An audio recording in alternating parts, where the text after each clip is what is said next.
Per la quarta batteria, in corsia 1 Silvia Di Martino, alla 2 Alice Groppo, alla 3 Federica Pozzobon, alla 4 Vittorita Alexandra Bogdaneci, alla 5 Sara Maragno, alla 6 Giorgia De Piedi, 7 Giovanna, alla 8 Martina Roberta Lacatuso.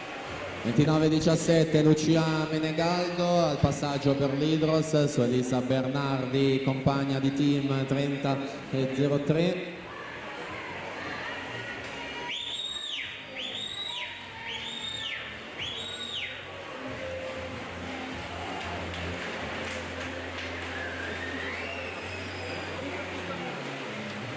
Mantiene il vantaggio Lucia Menegaldo che tocca in 1-3-92 su Elisa Bernardi a 10 centesimi, 1-4-0-2.